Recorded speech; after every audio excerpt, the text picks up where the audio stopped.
The next question is by Baljinder Singh. It says, why is the exit load for our flexi cap scheme 2 years as opposed to the rest of the industry, which has an exit load strategy for only 1 year? Yeah, hi. This is a deliberate thing that we have done.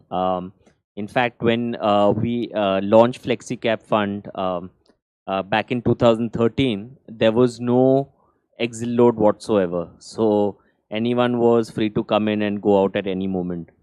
Again, at that point, what we saw was that a lot of people were coming in and out, and which was messing with the way we wanted to run the scheme and the way the fund manager wanted to deploy money.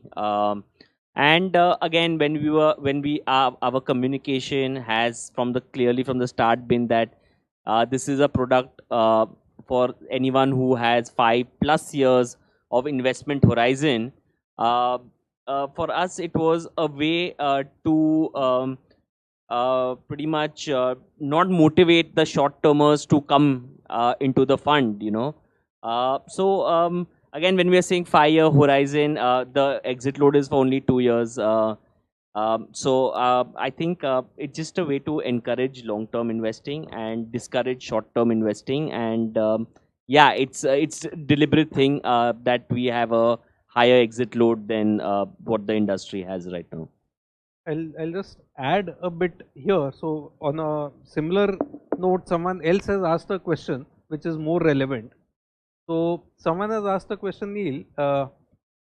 Someone is investing in our flexi cap fund as well as investing in the conservative hybrid fund, and this person says that he rebalances equity and debt allocation on an annual basis.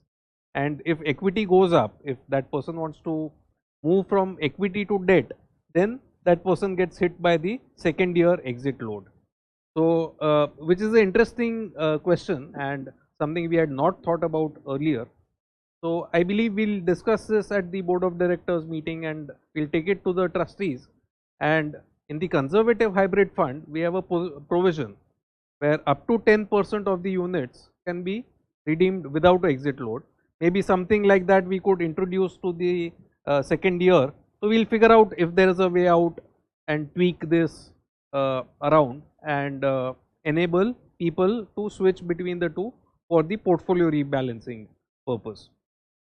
Exit load will remain as such because we want to discourage short term investors and people churning in and out. Another thing unit holders should note that this exit load money does not come to the AMC. We don't benefit out of it at all. Whatever exit load is charged is plowed back into the scheme to the remaining unit holders.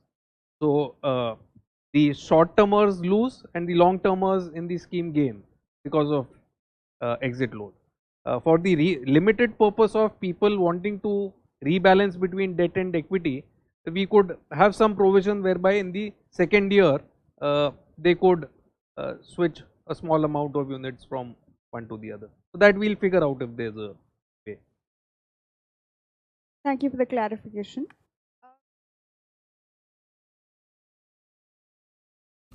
Mutual fund investments are subject to market risks. Read all scheme related documents carefully.